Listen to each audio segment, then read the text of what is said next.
Good morning, everybody. Good morning, and thank you for joining me again for another episode for the Localization Fireside Chat. My name is Robin Ayub. I'm the founder of Localization Fireside Chat, and my guest this morning is Jan Henrichs, and Jan is from Beluga Linguistics, and he just got back from GALA, all excited, wants to tell us all about what happened at GALA.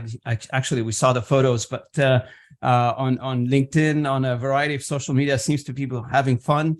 Hopefully it was informative as fun as it was. Welcome to the episode, Jan. Glad to have you with me and as a guest on this episode. Always good to chat with you. I know you and I have talked several times over the years.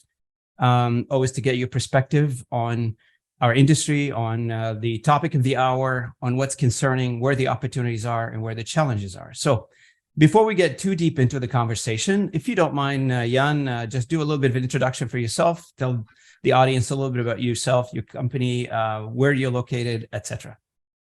Okay, so yeah, wonderful. Thanks a lot, Robin, for having me today here. Some of you might already know or heard of me from LocLunch. I'm the founder of LocLunch.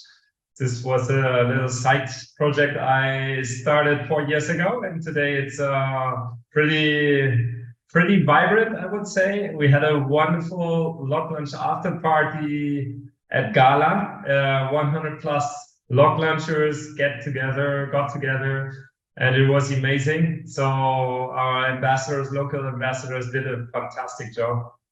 We had a lot of time and brought many people together just to have informal chats.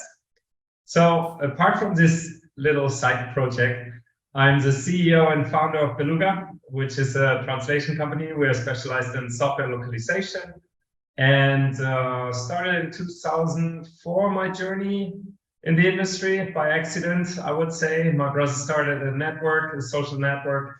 I was in charge for localization, and I did my best to be up to the requirements. And from 2006 on, we externalized ourselves, built up Beluga, and here we are.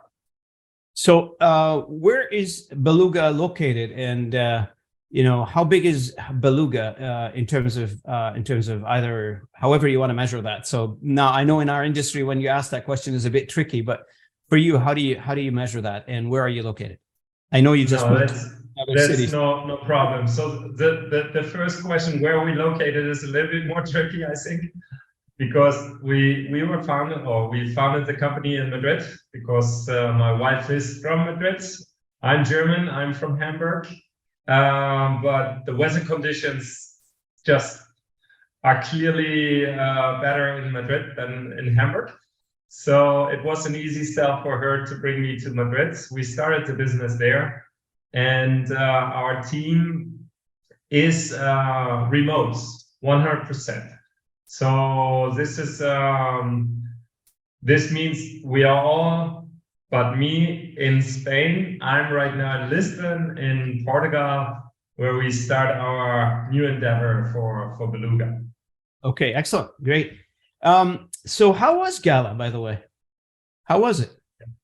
GALA was a blast. I mean, what is amazing at GALA is it's a different sort of conference because it's an association, and you clearly feel the vibes of delegates and members, right? Mm-hmm. Members and those who come there to learn something, but there's a clear focus on the community of the GALA association. And that makes everything very personal. We had these group discussions. Hey, let's ask our members, what do you believe about that? And So back and forth from stage to the audience, which was really great and very exciting. A lot of very good presentations. I think what is said on social media, I can just confirm it. It was a blast. It was a very nice conference.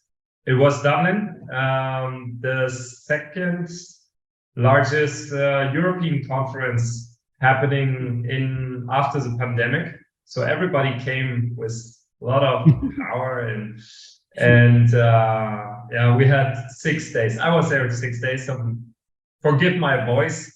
It was a non-stop marathon. I don't know how others are, but that was quite a challenge. All these years in the industry, and you know me, I've been in the industry for 2 decades almost. All these years in the industry, I've never been to one GALA conference. I've been to LocWorld once, but GALA, like, this is a secret. I guess I kept it a little bit, so I'm revealing a secret on this episode. I've never been to a GALA conference. I heard so much about it, and I want to go see it, but I never had a chance to go see one. So I'd love to participate in the next one. Hopefully I'll have the opportunity to join and see the vibes that you experienced. I really look forward to that, because it must be amazing. Everybody from the same industry have, same passion, the same concern and the same opportunities, and they're exchanging ideas. What a wonderful place to be in. Plus have some fun after all this lockdowns and COVIDs, etc. So forget about all this now. So tell me, you asked last time we talked, you mentioned something about your company was going through ISO certification, etc. And you had some observation on the topic, and from your own experience, or from the experience that Beluga had to go through. Although, standardization and standards and quality standards are very important to every industry, obviously, as you can see, in a variety of industry, service-based, manufacturing-based, you need a specific processes to follow in order for the output to be validated as a quality output, followed a specific standard. So it helps in every sector, but there is, for those who did not do or did not go through an ISO certification before, I'm not talking about the audience who has been doing ISO every year, but for those who never did ISO before, what can you tell us about the process? Yeah, I think, ISO is always like, what do we do? Shall we get certified? And the topic turned up the first time when we, in 2006, I think, we joined the association. It was where the companies were talking about, the language quality ISO, the new standard and so on. So there was our first point of contact with ISO standard.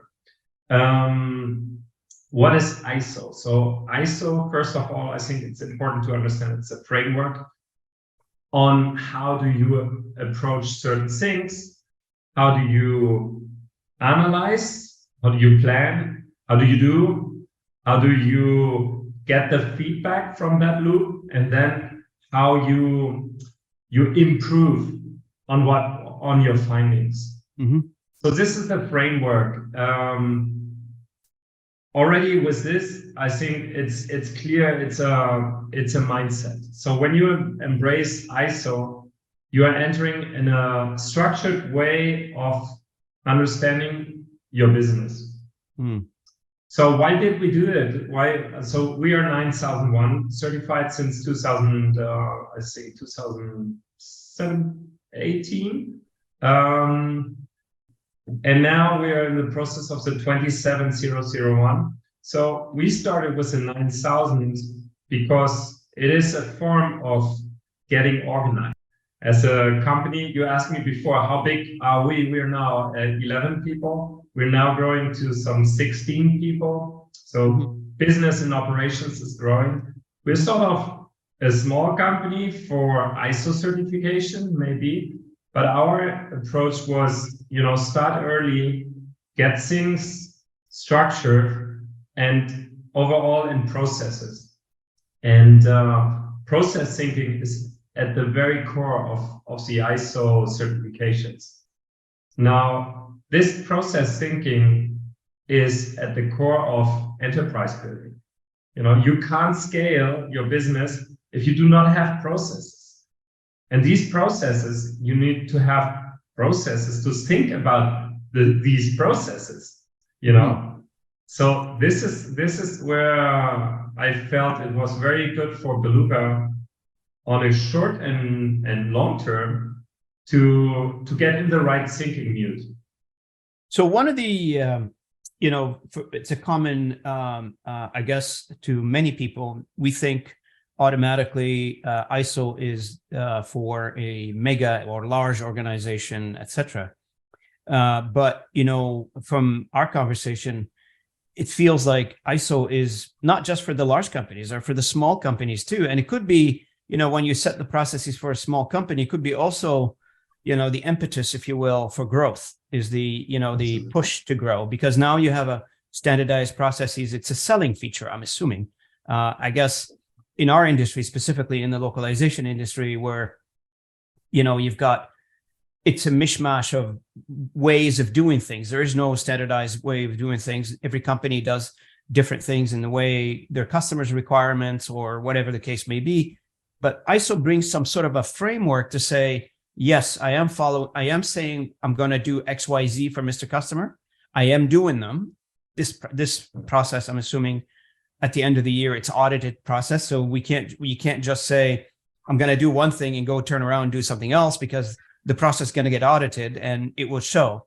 And I love the fact in every process, they emphasize the feedback loop that you get back on projects, from customers, from internal, etc., and the improvement process. So it's continuous improvement, and that evolution, sets the foundation for any small company or large company, whatever size it is, to get to the next level, to continue moving forward. As you know, in business, if you're not moving forward, you're going backward, and nobody wants to go backward. So absolutely, yeah, you name it. The feedback loop is so super important, because it feels like, okay, the audit is coming, right? Let's get things done, right? So even if you're if you're in a small company and you are lacking structured processes at this point, the ISO certification does not oblige you to do certain things, yes, but you are on top of what you want to do. It's just that the ISO, at least the 9000 framework, 9001 framework, will tell you, whatever you say, structure it, plan it, do it, get feedback on it, act document it on your results, and then improve it. And that's what the 9001 is all about. So the 9001 for us, for Beluga, was a natural first step. To get used to structured processes, to the auditing process, and also for our clients, of course, but mainly for us as a company, to get structured, not to forget about important decisions you need to do, reviewing, and so this was our initial journey.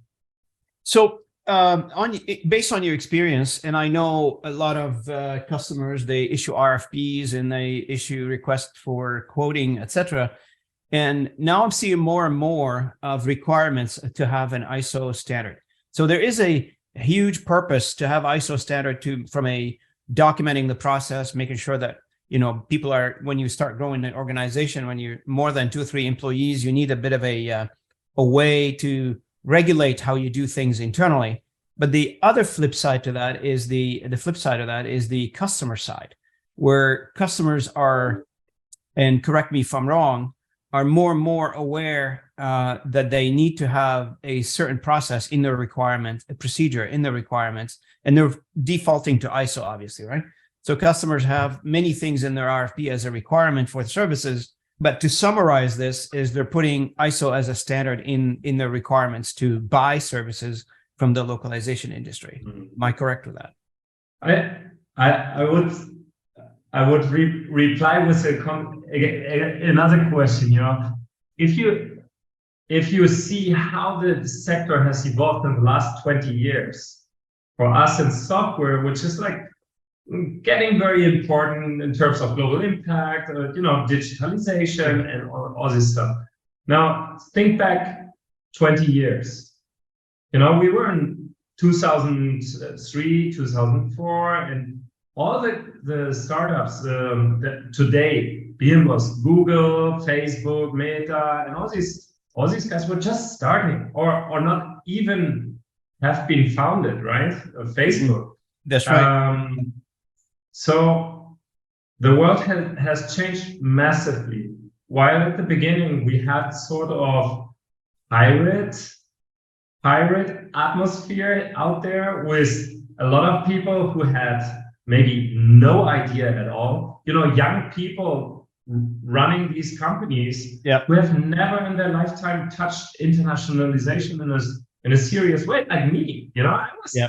So this has gone very professional over time. Revenues rose, has shown immense impact in the whole IT sector. The companies that were startups are nowadays the blue chips, right? These super large enterprises, and everything got more professional over time.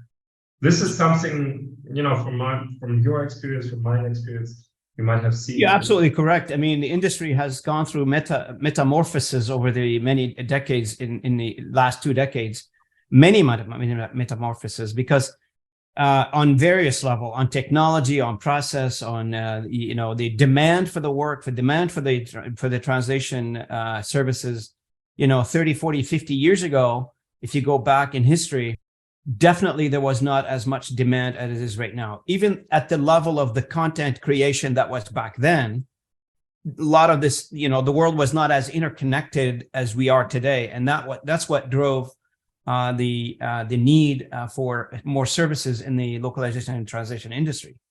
And the more connected world we live in, the more we're going to require people to understand each other. Hence, we come together as an industry and provide the services to that cause, if you will. And so you're right. I mean, you're absolutely correct. The need to make sure that we, put a processes around and regulate it a little bit, so we understand how this industry work, or how the service gets delivered. Because the last thing customers, they have an idea. They're not an expert at our business. Some of them are, but they have an idea what translation is, but they rely on trust us. They trust the localization industry to deliver something good to them. And so, the ISO standard comes to fill that gap, if you will, in my opinion. I'm not pitching for ISO, but if you have any other if you have any other process, or if you have any other documented process other than ISO, it all works. But if you have an audited process that you can demonstrate, I say I'm going to do XYZ for my customer, I'm doing XYZ for my customer, and here's the audit report to prove it. I think this is valuable. This is very valuable. Absolutely. And our counterparts, the localization managers on our client sites, they have been growing up quite a lot. They got super mature, and these people on the client side were first maybe people from support, hey, language support, and hey, you can do language management, right? Yeah. So perfect. So over the last 20 years, we have seen, a very high level of maturity, and of sophistication. So, program managers, project managers, coordinators, the localization departments grew very sophisticated. Now, all this comes with a need or requirement for managing complexity. And ISO standards, or whatever other standards, as you mentioned, is just a way to get some check mark on something you don't want to control yourself, or you can't control yourself. Correct, absolutely. And it removes the mystery from the buyer perspective, right? So from the buyer perspective, I don't have that fear. If I was in the buyer's shoes, or if I was playing the role of a buyer, I don't have that, always thinking, I'm buying, step 1, step 2, step 3, step 4 in the process. Am I really getting those steps in the process? Because I'm not visible to their company. I'm not visible to the service provider company. I'm not in their, sitting next to the translator. I don't understand what they're doing. I'm going to rely completely on a trust, and B, good quality, which governed by a standard of sort. In this case, happened to be ISO, but it removes that question mark from the buyer. Right. And I think, Robin, we are here talking about the ISO because last time when we talked, we mentioned the 27001, and I think we should time to this specific ISO, because the world has seen quite some changes in the last 5 years, which is the pandemic put everybody in remote like us, We pivoted completely. It work from home came in there. We had many of the companies out there have really embraced digitalization. So that means, all the systems, all the SaaS services, and an explosion of B2B SaaS services. Yeah. And then we have the Ukraine war, cyber attacks. What is cyber warfare? What is, cyber attacks for corporates? How can we mitigate the risks? And this risk assessment is a 27001. So 27001, you bring a very good point. And I was going to dive a little deeper into 27001, especially now with the world that we live in. For those who are not familiar with 27001, is a info security, pretty much a standard. This standard, it talks about how are you set up from an IT perspective, how are you set up from an information security perspective? Do you have all the checkboxes in place?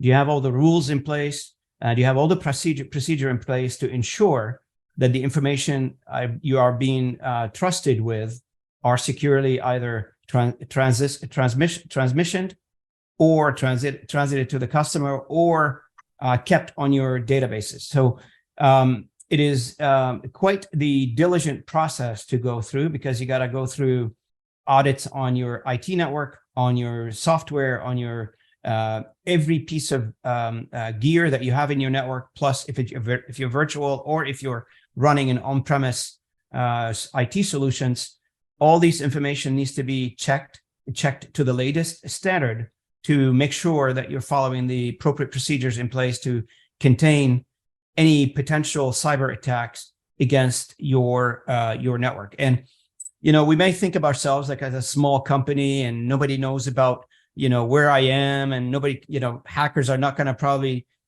find a 6, 10, 20 employee company in a city around the world just to try to get to them and disrupt their network. Well, the objective is not the localization service provider. The objective is generally speaking, is the information you hold. So the information you hold, and exhibited by some of the customers are asking for those type of standards. They're asking to do security audit. They're asking to do a bunch of things because they know, and we all know, that the information that is being trusted to us, it's very important, and we want to make sure that we keep it in a very vaulted area, in a secure area that nobody can get to it. So how do we ensure that? So the 27001, it's the mechanism to make sure that we have all the checks and balances in place, that these procedures are met or are followed, so you can give again the trust to the customer or to the partners that you're dealing with, that their information is securely kept. Exactly. And we were lucky enough I was surprised and happy about seeing at GALA a presentation about the 27001. And this is maybe, again, back to our industry. They started off with a fantastic, raise your hands, guys. Who has ISO 27001 certification in this room, right? So we were like, I would say 60 people in that room. It wasn't by no means a crowded room, right? Half of the room empty, and it felt like, okay, so not really top of mind, but it was like 60, 70 people in the room, which was pretty cool. Now, after the question, only 4 people raised their hand. 4 people out of 60. Well, this is under 10%. Okay. And before the conference, I did some ChatGPT, another hot topic these days. Please analyze the top 100 NIMSY list and tell me how many companies are 27001 ISO certified. The result was 20 out of 100. Wow. So what we see here is the top notch of our industry. 80% are not certified yet. Maybe they are in the process, maybe they're considering it, whatever. Only 20% have a certification, it doesn't mean that the scope of their certification is like the whole company. It could be one area, one whatever, okay? Whatever, okay? But 20% out of 100. So we talked about that, the 80-20 rule. 80-20, yeah. But the reality in that room was even lower. So when we go to the whole industry and look at it, we're not talking even at 20-80, but maybe 10 to 90%. That's right.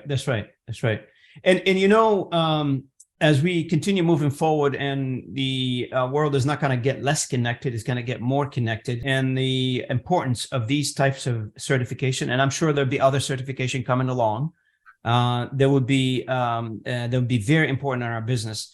And it creates, for those, I love my 80-20, and I'm glad you remembered it. My 80-20 rules on pretty much everything now, it works. So the 20% that do have it, and the world is waking up to the info security, waking up. I mean, they're already awake. They already know what it is, issues. They are demanding 27001. So for those who have it, it is quite the differentiator, competitive advantage. And let's face it, we love each other as an industry and we bond together as an industry. But at the same time, sometimes companies compete against the same business, right? So we go after the same opportunities in some cases, and you got to create yourself some sort of a differentiator, trust, security, value, and this is what this is providing, really. Right. As these parts of the data security framework, information security framework, definitely comes from IT. The CTOs of these worlds, this is top of mind right now.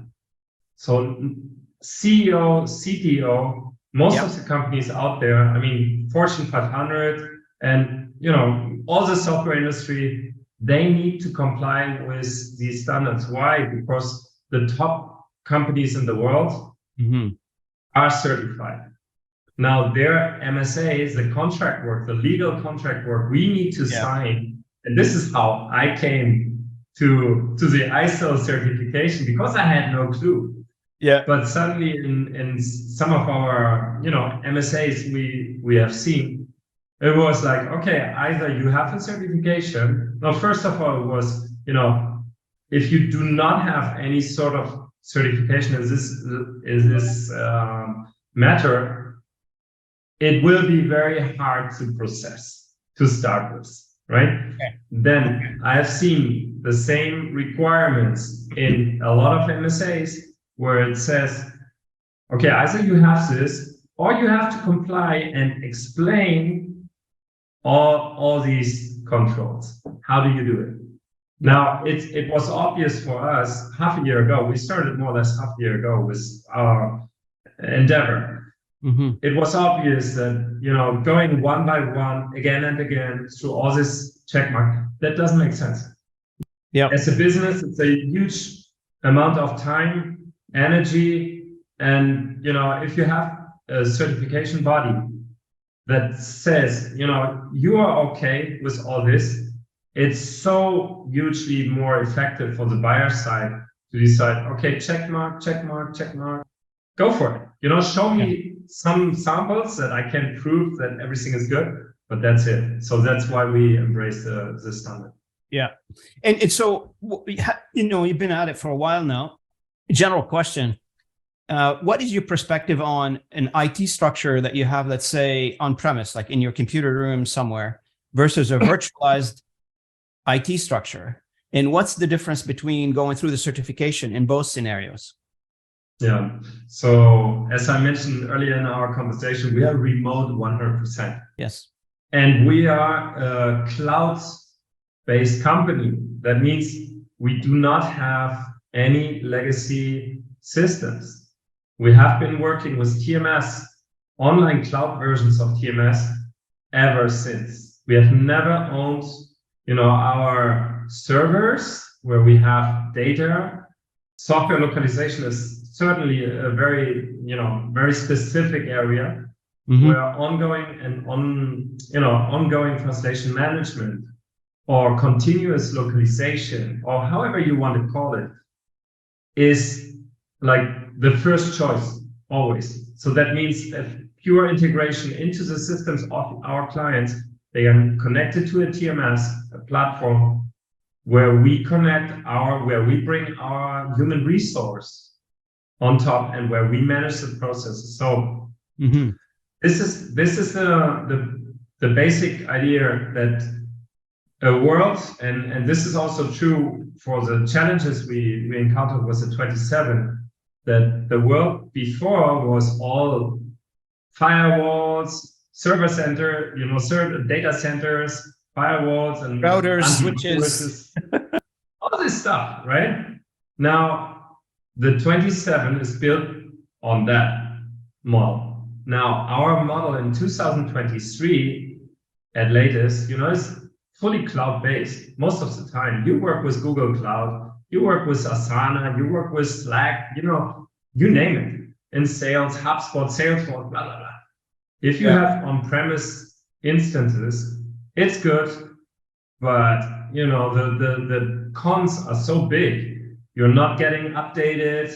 You have to have an internal system. You need to focus time and resources on managing information. Now, when you want to comply with the 27001, there are a lot of controls that are based on these old models. And the consultants we have many times have no idea, hey, we did this, that was our blueprint. And now this German guy comes up and says, everything in the cloud.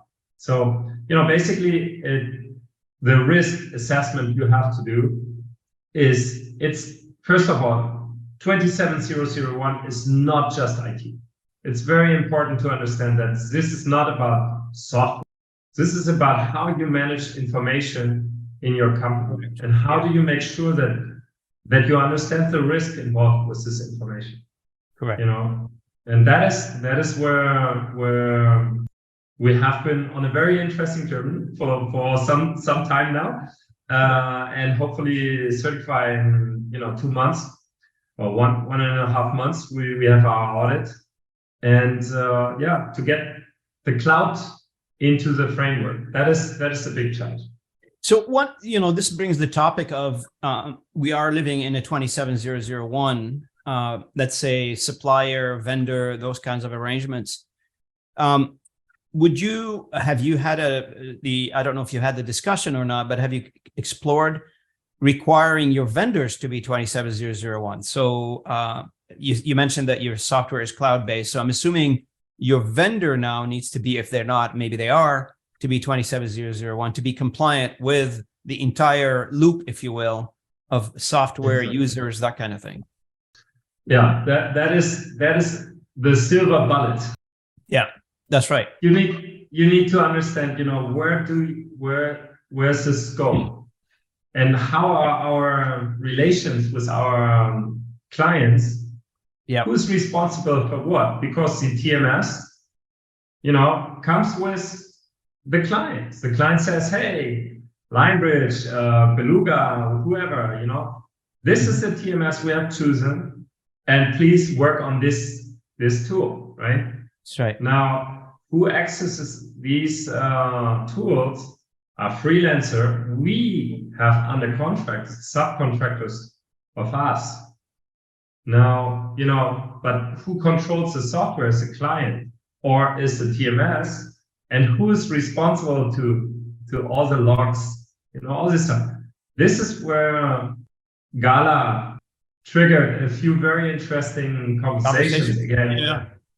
Where I think, Robin, we need to talk about this. And this is so helpful that this podcast gives maybe a first initial brief about that. Absolutely. But we need a discussion about who's really responsible, how do we comply as an industry with this, and can we expect a translator, to comply with all these 190 controls, which is just That's right. Completely nuts. So this is something we need to figure out, I think.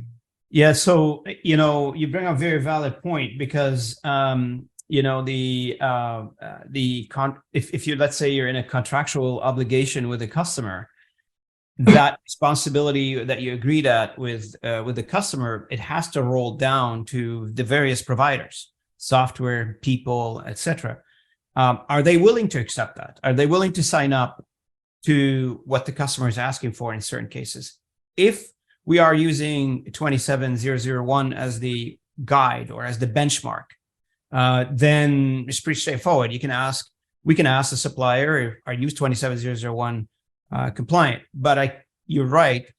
I'm not expecting every freelancer in our industry to be 27001 on their end, unless you want to bring them to your environment, and in your environment, they become inherently 27001 through remote login or any of those arrangements, I guess. You name it. So it's we are in a supply chain. What we have seen is it's easy to ask for, hey, 27, go for it. Yeah, for sure. This easy to adapt is not really a reality. It's for us, it has been really mind-changing experience. It is about getting a feeling and understanding about all the 100,000 things you haven't done, you haven't thought through before. So it's a process. It's nothing you can just buy. It's nothing you can just, get somebody and, hey, sign me this certification. You need to go through this process. Yeah. And the whole organization goes through this process. And I'm assuming, like in a small company such as yourself, I mean, you don't have a dedicated a department that handles that. Maybe it defaults back to you to do the work with another help. It's pretty much, you roll up your sleeve and you probably have to do it, which causes a lot more, you have other responsibilities too. You still have to manage the company, but meanwhile, you got to focus on this one. It's a challenge. It's a very big challenge. So yes, unfortunately, I have somebody helping me. Good. IT at Beluga exists. Excellent. We are growing, so we need to build up business and consolidate our operations. But it's true that I'm very much involved here. And from GALA, the people who presented there, it was the CEO and Chief of Technology, right? Yeah. Who were working on this project. It's very top level because it affects the whole company. And Correct. then we have the whole training stuff. One thing is implementation of thinking through how do we organize the logins, right? How do we control them? Access rules, log for our people, but now for the outer sphere of our business, right? For all the freelancers. That's right. It is a transformative journey, and it's better to start sooner than later, because it's not something you can do just signing up, and you need to be on top of it on management level. So have you done through the process, have you started thinking, or you've done it already, any cost benefit analysis to how much does it cost you to have and go through the audit process and go through the installation of an ISO or adopting an ISO 27001 in your business versus how much, revenue you're going to wring out of this, and is it worthwhile? Have you started thinking down that line, and what's your thinking there? Yeah, that is a very good question. So in terms of cost, at GALA, the presentation was 20,000 they spent on their business, more or less our size. I think we are below that number, but it all because we haven't had any legacy, right? So this was a good thing, but you need an auditor, you need a consultant, somebody who understands this, who helps you with the documentation, and easily, and then software solutions, right? You can buy almost everything, but everything is costly, and the easier it goes, the more it costs, right? That's right. Again, we are here in a problem that LSPs are sort of strange things, right? We're entities, but we're not software entities. Software entities 27 is very, very good, very structured, very well organized, and there are a lot of solutions. There's a lot of competition for LSPs in our environment, for freelancers, our ecosystem. There's no such thing happening right now. And so this makes everything pretty challenging on a mental point of view. Yeah. But it's okay. So now, from your other question, if it's worse, I would say, there's no alternative. Yeah. This question is not that, do you want to do it? You will have to do it, because the alternative is show how you do it. And that is, from a cost perspective, it's way more expensive. Yeah, you're right. You're absolutely correct. Okay, so you're the founder of LocLunch, and a lot of us in our industry, because I tell people like we're I'm the president of the Canadian Language Industry Association, so we're all volunteers, and we volunteer our time for associations, for organizations, for regional things that you do. In your case, LocLunch, and other jurisdiction, other countries have the same arrangements. And I keep telling people, like, we're driven by the fuel of passion. We don't have any other, nobody's paying for this. Nobody's, contributing. People, like, they have so much passion to the industry, and they will do whatever it takes to keep moving the industry forward. Hence, I started this channel and you started LocLunch. So tell me a little bit about LocLunch. I know we're coming up here on the time, but just tell me a little bit about LocLunch, what got you thinking that way, and now it's everywhere. Quite the success, LocLunch. I've been to several LocLunch in Toronto, Canada, and I've seen the teams around the world, and from the US to Europe to various places around the world. That what you started as a small scale became, a large initiative in our industry. Tell me a little bit more of that. Yeah, it was curious, because at GALA the keynote speaker was Dave from Meetup, the CEO from Meetup. Oh, yes. Okay, so Meetup, it's getting people together and running events. On one of his slides, he presented the loneliness factor. So how many people are lonely at home? And it's surprisingly high, the number. It's just a massive number of people who are not connected, who have not regular contact with friends, family, a social network. So what happens, I started LocLunch as a result or a consequence of a locked world. I went to Santa Clara. So I traveled from Madrid to Santa Clara to have lovely conversations with somebody from Spain. But I had no clue of his existence, and it felt like, this is so crazy. We're privileged to be there, but it's a huge expense, and there's a lot of tension in the air of these conferences, because people pay a lot of money for it.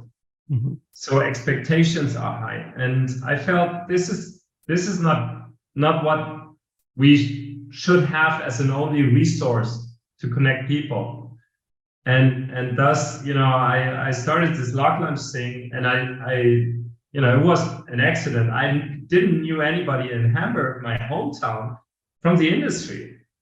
So this was like, because I moved out before, and it was this first meeting where we brought together a TMS guy, Wolfram from Phrase, Tolingo, CEO, then a translator and myself, and we just had a great conversation on a round table. We didn't knew each other before. We had this conversation, we talked about technology, we talked about problems, and it felt like, oh, cool, we have the whole industry here, right? Mm-hmm. Almost like the buyer side was missing, but this is what we need in our industry, that we have a mutual understanding of what's happening. And on the conference scale, we only see targeted conferences. So LocWorld is for buyers and LSPs. Pros.com is for translators and LSPs. alias translators, or just LSPs, right? So, you know, we need to bring together this stuff, and it should be at the lowest cost possible. And that was LocLunch, and it scaled so good, and people flocked in so much because I think, you know, it's just simple. Yes, and you know what? You hit the nail on the head when you talked about solving the problem of loneliness. Our industry, and this got nothing to do with COVID, but COVID, you know, multiplied the problems for us as an industry because we were isolated. But our industry by nature, if you think of the translator's job, they're not working with, you know, many other people around them. They're just focusing on what they're doing, and they're doing it. As a foundation of our industry, obviously we have project manager, desktop publishers. There's many other now involved in our industry, but the foundation of our industry was the linguist. And the linguist by nature by the nature of their job is you know, you have to focus on what you're doing. You have to translate, you have to, you know, up till now, it's still, you know, manual exercise with the aid technology, but you're still doing the job on your own. There's nobody assisting you. You're not sitting at a round table. You're not calling meetings. You know, you're not doing architectural engineering and you need, you know, several opinions on a diagram or on a structure. This is a one-on-one relationship between the linguist and their computer. Maybe there are some other connection via IM, etc., but you bring a very good point. And it solved it. And I remember going to some of the LocLunch events here in Toronto. And I'll tell you, it's very good to see, you know, the team, good to meet people, new people that they're coming to the industry, or people that they've come into LocLunch with some sort of a problem or a concern. And once you talk about it, it sounds like you either solve it, or just the fact that you've talked about it. If you couldn't solve it, if you just talked about it, it sounded like, you know, a bunch of people getting together. They have the same common understanding, same goal, same industry, and trying to help each other, which is absolutely phenomenal. And I've been to one in Montreal where I couldn't believe it. The entire restaurant was reserved. I can't remember how many people were in. Normally I go to these things like, you know, like 5 to 10 people. That LocLunch in Montreal had over 30. And I just wow. It was pretty amazing. Cool. Of course, Montreal is almost qualifying for a mega LocLunch. It's crazy. You know, but a good job, good initiative. Thanks a lot. Yeah, I mean, you know, the network is decentralized, so this is very important. It is not like women in localization. Okay, and if you let me, I would love to just name the core principles, our code of conduct. It's very important that people understand what is LocLunch and what is not. So LocLunch is a social gathering. It's a safe place. What we want to create is a safe place. So the ambassadors are the host of these safe places, and they must fulfill the code of conduct, which is no pitch, no promotion, and no presentations. You know, so by these 3 Ps, you already understand that this is not the place to push for sales nor for nothing. It's a place where you, Robin, you said, you know, you have never been to GALA, or once, right? Once or? I went once to LocWorld. I've never been to GALA. To LocWorld. You know, the reasons might be plentiful. You know, might be because there's no permission, there's no funding, there's no, you know, personal time for doing this kind of traveling. LocLunch is a monthly meeting, and the frequency is, of course, it depends on the voluntary work of the ambassador. Yeah. But it should be once a month. So it gets out all the pressure. It has no cost but your own meal. So nobody sponsors anything. There's no dependencies involved. True. So if you go to LocLunch, you do not have to say thank you to anybody. Mm-hmm. You know, you say thank you to the host. That's right. If it was a great gathering, because he organized it, he spent his time calling out, bringing people together, and enabling this platform of trust, what we are building here. So that is the core of LocLunch. And it's not to promote any commercial interest. It's just a platform for exchange of ideas. And you know what? It's an outlet. And that's what I really like about LocLunch. It's an outlet of people being themselves without the pressure of any other adjacent topic or adjacent worry or adjacent, issues that they might need to deal with. Get to know the people in the industry. And you know what? Our industry, I'm speaking this in a very general way, I guess, not specific to a company, but in general, our industry is not big on promotion, marketing, putting ads on billboards. We don't do that. We're industry that's normally, shy a little bit.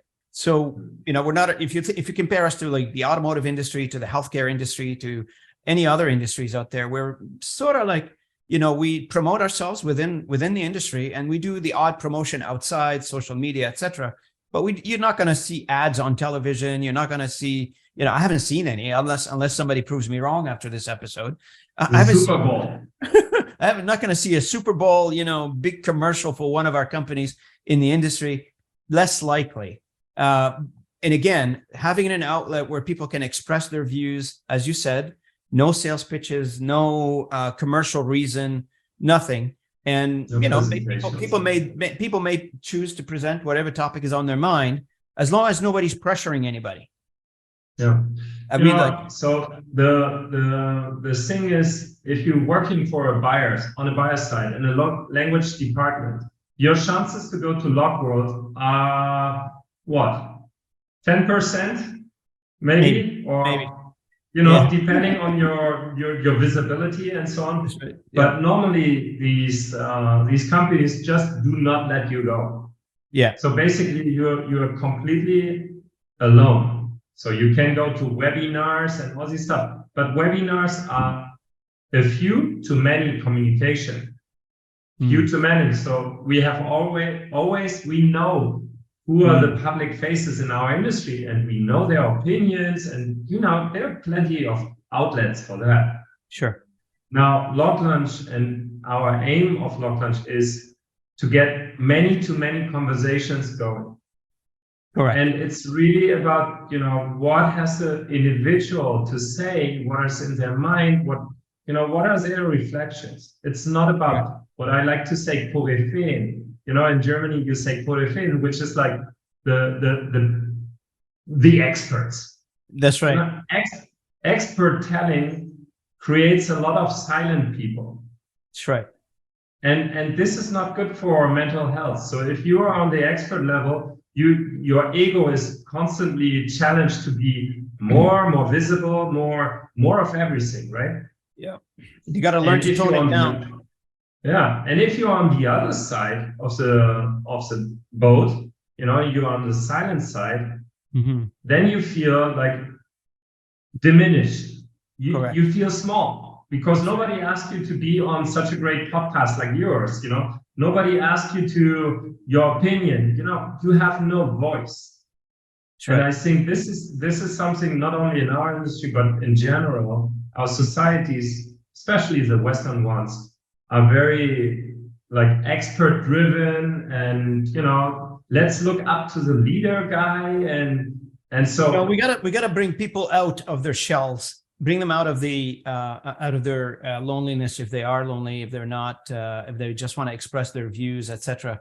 And you bring up a very good point. And the reason I started this channel is to give voice for people who do not necessarily, are being asked to speak, or they're being asked to put their word out there, right? So just getting started a few weeks in. However, that's the plan, is to, get a conversation with a linguist, get a conversation with project managers, get conversation with the variety of entities that forms our industry, and try to get them out to speak a little bit about their experiences and and not necessarily talk like expertise about specifics around the industry. Just how do you do it as an individual working, let's say, freelancer or from home or remotely somewhere? How are you feeling? How are you doing today? How is this all thing affecting you now? This is wonderful. This is exactly where I'm going with this. This is exactly where I'm going with this. But we had to start somewhere. And obviously, I thank you very much for being part of my conversation today. I know we're coming up on the hour here. Thank you so much for being part of my conversation today. Thanks for being part of the episode, Jan. I appreciate you. I appreciate the work you do. I appreciate Beluga and the conversation we had today about ISO and a variety of other topics. I hope you come in again and we'll have another conversation when we have something big happening in the industry, or just to chat with me, bring a coffee and we'll have another conversation. Would be excellent. So thanks a lot, Robin, for your efforts, and all the best for the podcast, for your endeavor, and your challenging the status quo. Thank you Fantastic. so much for this. Thank you so much for this. I appreciate it. Until next time, everybody. This is Robin Ayub, Localization Fireside Chat, signing off.